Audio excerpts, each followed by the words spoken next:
What is up, you guys? Welcome to Off the Court with Brian Mansell. Unfortunately, Josh Lynch is not here, but I'm joined with Chris Moreno and Nick Stropoli. So we're here to give you the full playoff analysis for every matchup upcoming for the playoffs this season. So how are you guys doing today? I'm doing pretty well. How are you, Nick? I'm okay. Hey. All right, awesome. That's awesome. See Brian's here with the nice tie and everything. I'll see what he's doing. Thanks, guys. He's Thank showing you. us up. Coming in prepared. I had to be. Had a ceremony, man. All Showing right. us up. So, to begin, we're going to start off with the Western Conference doing a very slow analysis. So, starting off with the first matchup, the number 1 seed Golden State and the number 8 seed the LA Clippers. Now, we all know that Curry and Durant are the most dangerous duo here in the playoffs. They both averaging over 25 points a game this season, compared to the Clippers, who are challenged with Lou Will, Danilo Gallinari, and Patrick Beverley, but now lack the power because of Tobias Harris leaving for the Sixers. What do you guys think? Who do you think has the upper hand here? Warriors. Warriors? Yeah. What makes you think the Warriors here? I mean, one, they're stacked. True. Two, like when haven't they been good for the past few years? Even if they didn't have Durant, I still would take them, taking the first round. Okay. What about you, Chris? Well, definitely the Golden State Warriors have the advantage here. We already know that they've proven they can win night in and night out. They've won the last 2 championships, even though it was against subpar Cleveland Cavalier teams, but this team is stacked. You have Kevin Durant. You have Draymond Green, who I don't want to get into. Great player, but good role player. But when you look at the LA Clippers, you have players like Patrick Beverley. You have, as you mentioned, Danilo Gallinari. Doc Rivers has done an amazing, fantastic coaching job this year, but I don't see the Clippers winning more than 1 game. Okay. Okay, I can agree with you. Yeah, they can pull out 1, but I'm not sure about. Probably I don't even not know if going they 6. can pull This one. is not going more than 5. So what do you guys got for the final selections? Nick, who do you got? Warriors. Warriors. Okay, what do you got, Chris? Warriors in 5. Okay, and I've got the Warriors as well. All right, next matchup. They're going to end up having to face the winner of the Houston Rockets, the number 4 seed, versus the Utah Jazz, the number 5 seed. Utah's a nice young core established that has helped the team stay solid for the season, led by Donovan Mitchell, who's having a great season, but a little bit forgotten. 24 points a game. It's really well. But they also are a multi-dimensional team. They work well on defense and work well on offense. Compare that to Houston, who has struggled and are led pretty much by Capella, Gordon, Harden, and Paul. And Harden's been scoring like an absolute machine. He's the MVP candidate. But do you think that Houston has potential to knock off Utah and move on? Yeah, I definitely think they're going to win this series. I think Houston is going to be able to take it, but I don't think it's going to be that easy. When you look at the Houston Rockets, we see a lot of iso ball with James Harden. We've seen that they like to chuck up the threes night in and night out. The problem that comes to me with the Houston Rockets is looking at last year, when you have the chance to take out the Warriors, you're up 3-2, they're shooting all these 3-pointers. And I know Chris Paul was injured. Chris Paul's a great part of their team, one of the best point guards we've ever seen.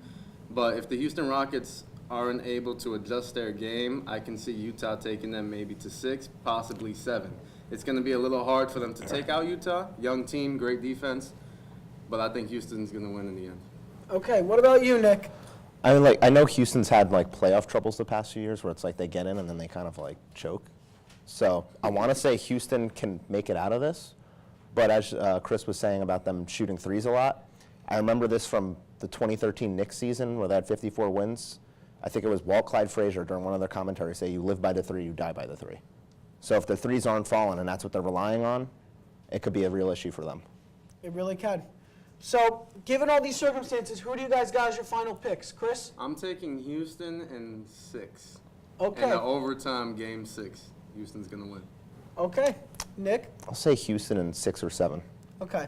I'm going to also take Houston. It's going to be very close. It's going to come down to the last game, for sure. Now, let's move on to the second part of the Western Conference, with Portland playing OKC. Portland's the number 3 seed, OKC's the number 6, which is surprising knowing how strong OKC has been this season, how well-rounded they've been, with Paul George putting up an MVP-worthy season, Russell Westbrook another triple-double season, and Steven Adams still showing that he's the main guy at the center that holds everything down. Playing a Portland team that has lost their main focal point in Yusuf Nurkic, who got hurt a few weeks ago. And now they're down to McCollum, Damian Lillard, and Enes Kanter to lead the team. It's going to be a really rough series. What do you guys think? Nick? I'm going to say OKC because Russell Westbrook, he's just a beast. I think Paul George also, but it's like, I just feel like they can pull this out. I know last season they lost to Utah. I want to say that was the first round. I don't think they made it out of the first round, but. You're talking about Portland. Yeah, they lost to like New what, Orleans. No, I'm talking about like last season with Oklahoma OKC. City. Yeah. Oklahoma City, yeah. Yeah. I feel like this year, a lot better. I feel like Westbrook could pull something out and actually advance. I could see that 100%. What about you, Chris? There's this whole talk on Russell Westbrook and how he's stat padding in every single game. I look at it like this. Even though you can say, oh, well, Russell Westbrook is a stat padder, he doesn't help his team, how many guys can go out there and say, I'm going to just put up 20, 20, and 20 tonight? Not a lot of players can do that. Russell Westbrook is the real deal. He has a guy on Paul George who can play defense, who can score, who just defeated the Rockets the other day on the last second shot, three-pointer. And you're looking at this matchup with Portland, and Portland last year, losing to New Orleans in 4 games. They lost to Rondo, Drew Holiday, and Anthony Davis. They were just putting it down on them. So it remains to be seen if Portland can come into this postseason motivated. We've known that C.J. McCollum is always, he was talking to this woman on Twitter, responding to her, I'm trying to win the playoff series, Jennifer, I believe that was her name. But it remains to be seen if Portland can pull something out of the hat, see if they can win at least 2 games. We don't want them to get swept. I think OKC can win this, but OKC is a bit suspect to me. It might go 7. I wouldn't be surprised if Portland pulled it off, but I'll take OKC in this one. All right, so Nick, final pick. Who is it? OKC in 5. Chris? OKC in 7. And I'm going to also jump on the bandwagon there and say OKC in 6. I think Portland's going to get a couple games, and that's just it. And then we go to the next matchup, the final matchup in the first round for the Western Conference. Denver versus San Antonio. Denver, the number 2 seed, has really evolved this season. They really gave the Golden State Warriors a run for their money. Could they do it again? We don't know. Jamal Murray, Nikola Jokic, Will Barton, everybody on that whole squad has played phenomenal for Denver. And I really am proud of them and how well they've played. They've really shocked the world. Now they're playing up against San Antonio, who we all know hasn't played well this season. Rudy Gay, LaMarcus Aldridge, and DeMar DeRozan, of course, being the bright spots in the team. Who do you think has this matchup and why? Well, when you look at San Antonio, you already know they've cemented a successful team run in the last 20 years. You have Greg Popovich at the coaching position there, and he's always able to have his team run in a very efficient way. Now, you only have LaMarcus Aldridge and DeMar DeRozan. DeMar DeRozan's a great player. We've seen him prove this in Toronto, but in San Antonio, it doesn't seem like they're going to be the team to be able to advance, at least into the second round. Even if you get to the second round, I don't think San Antonio has enough firepower to move on. So, looking at this series, I think Denver's going to come out victorious. But this is the first time they've been in the playoffs since when? 2010, probably since Melo took them to. Since Carmelo was there. So, you definitely see a lack of experience in that field. But, they've played well this year, so we're going to see what they can do. Nick? Yeah. Obviously, as Chris said, San Antonio has been a great team over the years, have a dynasty of championships, and they came very far. They haven't missed the playoffs in a long time, but I don't think they're getting out of the first round this year. Even with Popovich's great coaching and everything, I don't think they can beat Denver. I think Denver's too strong. Okay. All right, so final predictions. Chris? I'm taking Denver in 7. Okay. I'd say Denver in 5. Denver in 5? Okay, and I'm going to be on the same boat and say Denver in 5. Maybe even 4. They might be able to pull it off. This is probably the weakest I've seen San Antonio in a long time. Yeah. Now, let's make the nice flip side over to the Eastern Conference. Let's start with the number 1 team who has shocked the entire NBA this entire season, the Milwaukee Bucks taking on the number 8 seed, Detroit Pistons. Milwaukee's been phenomenal. We cannot hide that at all. Giannis' MVP caliber play, Middleton shooting, and having people like Brook Lopez added to the team, they've been phenomenal. Nobody's been able to really stop them. 60-win season, 60-22. Now they're going up against the Pistons, who are led by Drummond and Blake Griffin. Great people who are able to stop them in the paint, any kind of drives. Can they stop Giannis? That's up for you guys to decide. Nick? I will say Milwaukee's been a surprise for me this season. I wasn't expecting them to be as good as they are. I don't see Detroit beating them. It's also another surprise seeing Detroit, like where they're at least like they made it in the playoffs. They fought for the spot, they got in. But I see Milwaukee sweeping them. You see a full-on sweep? Yeah. You think they have no shot to even get a game? Nah. I Okay. think they're too good. Interesting. Chris? I would agree with what Nick said. I think Milwaukee has a great shot of sweeping them, taking them out in 4, possibly even 5. But for Milwaukee, you're going to have to look at the team structure that they have there. You have Giannis Antetokounmpo, you have Chris Middleton, Bledsoe. But if you're able to take this team out of their comfort zone and look at Giannis and say, is there any way we can make him play differently? He's a whole different animal. He's a great player, this guy. He's going to be a Hall of Famer one day. But if you're going to be able to make him step out of his comfort zone, play differently, I can see Detroit getting at least one game. Like you said, you have Blake Griffin. When they got Blake Griffin last year, I was like, okay, maybe this team is going to be on the up. They haven't proved that to me yet.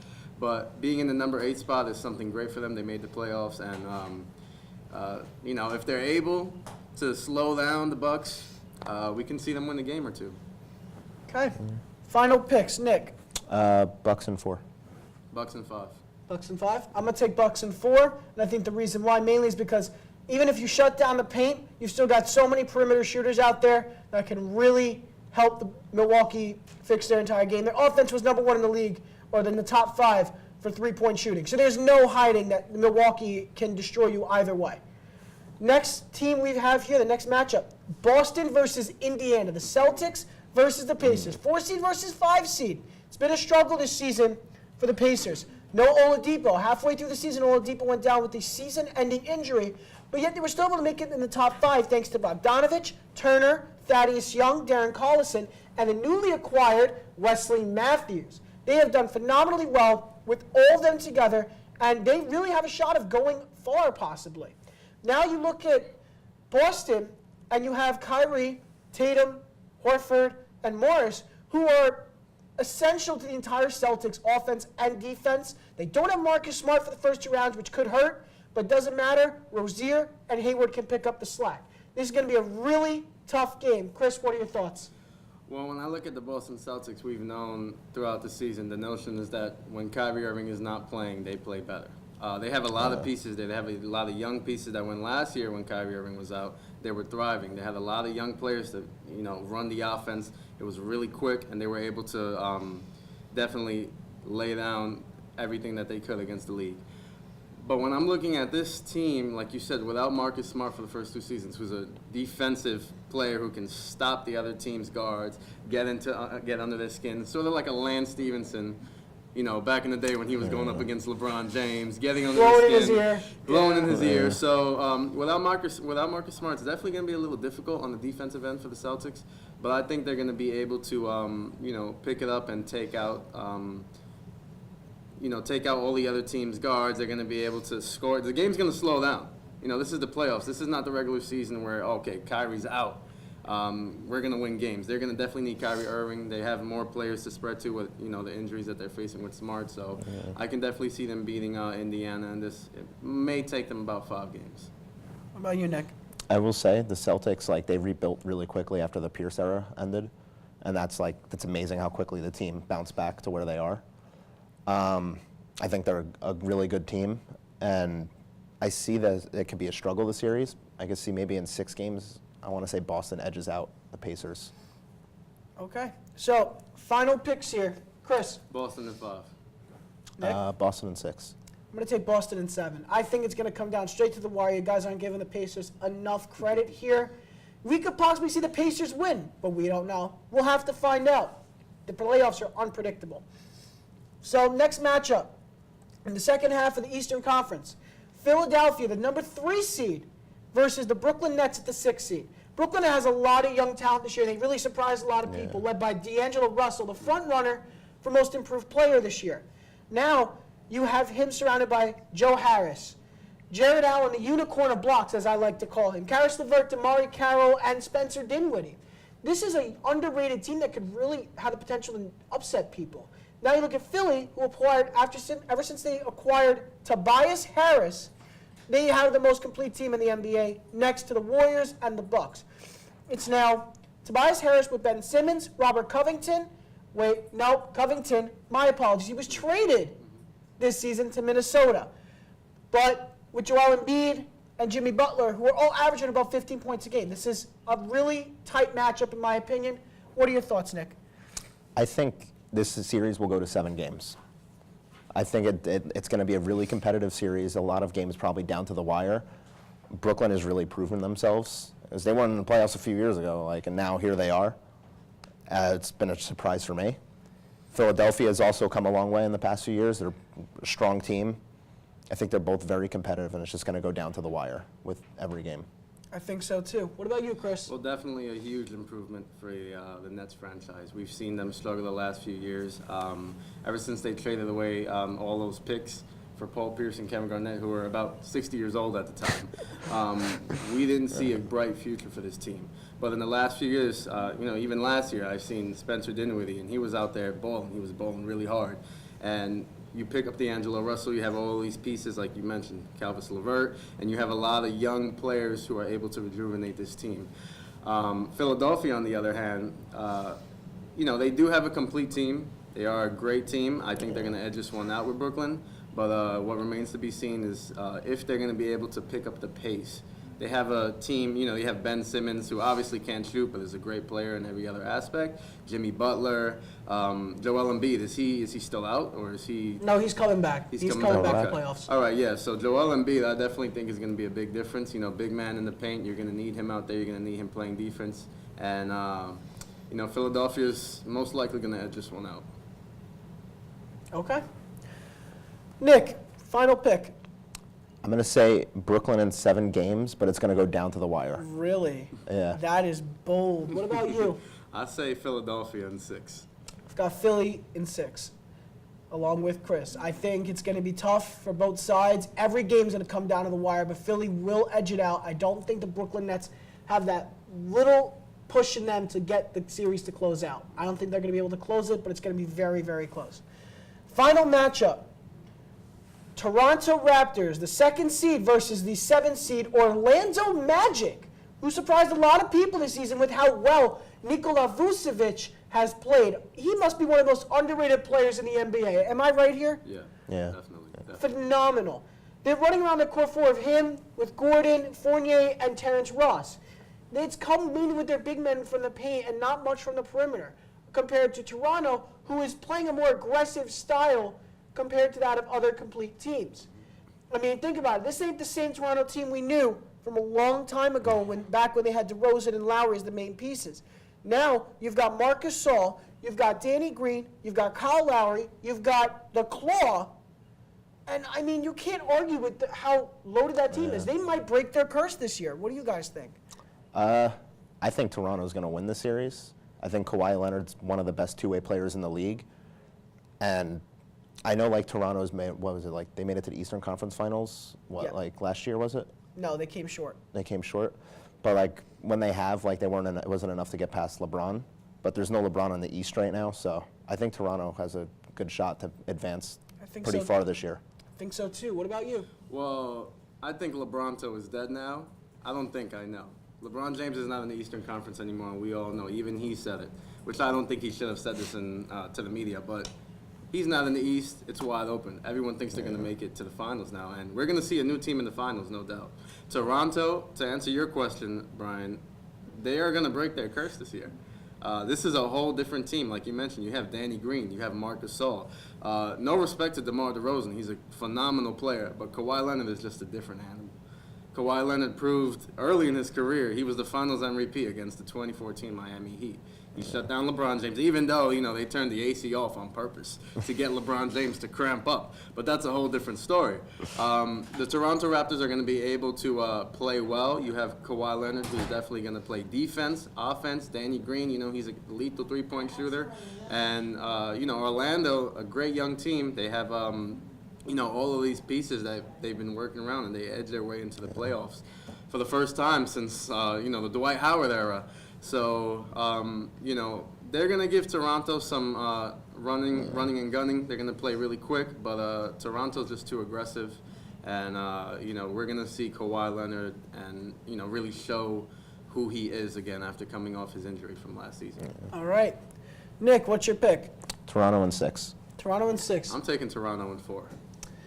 I'm also going to take Toronto in 4, but there's going to be one player who I think is going to carry them through this series, and his name is Pascal Siakam.